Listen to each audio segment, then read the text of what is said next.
Welcome back to Informant Evening News, where we are once again watching the most powerful man in history treat the global financial system like a chaotic DMV waiting room that he can speed up by screaming at it. Today was another masterclass in how to confuse causation with correlation until the numbers just give up and go home. 9 posts on Truth Social resulted in 2 finalized bursts, one of which nearly sent the DJT token into orbit while the other barely made a blip, proving that if you say something nice enough or angry enough at the right time, gravity is merely a suggestion. Let's start with the first burst because it really sets the tone for our collective headache. 6 posts over 78 minutes resulted in DJT minus 0.66%, landing squarely in the 51st percentile. That is the mathematical definition of meh. It was so perfectly average that I almost forgot to mention it until I realized we have a second burst later today, which consisted of just 2 posts over 30 minutes and somehow propelled DJT plus 3.79% into the 95th percentile. So there you have it. Spend 78 minutes ranting about Todd Blanche doing a phenomenal job as acting attorney general or endorsing local commissioners in Indiana, New Hampshire, and Tennessee to no real effect. But then drop 2 posts on Mike Lindell running for governor of Minnesota, and suddenly we are crushing crime with a 95th percentile return. The market is fine. I am the one who is not fine because my brain cannot reconcile that specific sequence of events without feeling like I'm hallucinating inside a calculator.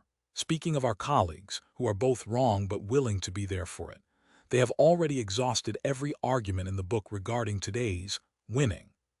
On the left side, we hear the classic refrain about how he is literally begging ICE agents to turn entire highways into racial profiling checkpoints, and that everyone who predicted a market punishment was apparently asleep at the wheel.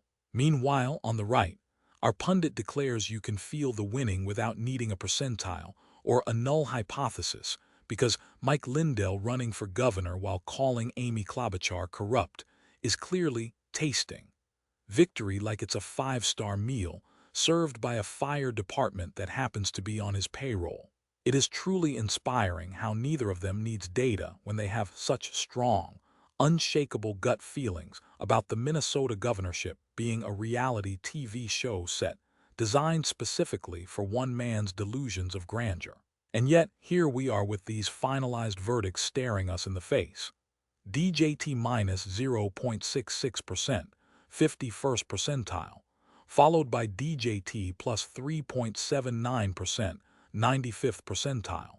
The first burst was a snooze fest involving endorsements for Barb Rignitz and Anthony DiLorenzo, while the second was just 2 posts about Mike Lindell that somehow convinced Wall Street to throw money at a man who sells blankets as patriotic duty. It is genuinely baffling how the market ignored the phenomenal work of Todd Blanche reducing murder rates, but immediately rallied behind the idea of a MyPillow CEO becoming the governor of Minnesota, proving once again that in 2026, the only thing more volatile than inflation is the collective attention span of an electorate willing to trade on headlines rather than facts.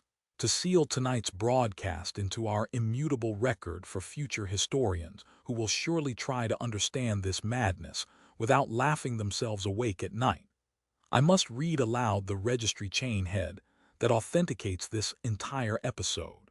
9149AD96F0DB.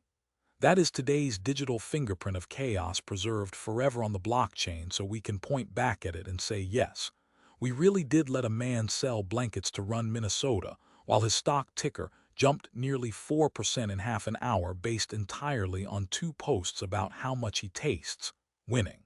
Before you go home and stare into your phone wondering if tomorrow will make more sense than today, I want to pose this week's poll question directly to our listeners, because we need your help figuring out the strategy behind posting when nobody is watching.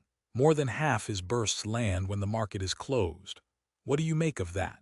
Your options are nothing. That's just when he's awake and angry, deliberate. A whole weekend of it before anyone can trade. The closed market is the point, so there is no price to argue back, or coincidence because he posts constantly, and some things just happen after hours. Go vote on our site right now, because I need someone else to tell me if this is a tactical maneuver, or just an insomniac's diary entry being treated as economic policy. Good night, everyone, and remember, if your day felt real today, you probably didn't check the percentiles against historical baselines first. Tomorrow we do it again, but I would like to note that at least one of us is going to need a nap before sunrise, because watching Mike Lindell get traded like a hot stock, while Todd Blanche gets ignored for reducing murder rates, has finally broken my brain. And here is what our booth made of that highway standoff. Left sees racial profiling, right smells victory. I want to be very careful about how I say this, but he's literally begging ICE agents to turn the entire highway into a racial profiling checkpoint, and everyone who told him the market would punish this behavior was wrong. You can feel the winning, folks. Margot Kessler may call it a travesty, but I don't need a percentile or a null hypothesis to know we're crushing crime. Back with you, where Margot Kessler and the optimist in the other chair both missed a 0% measured market move.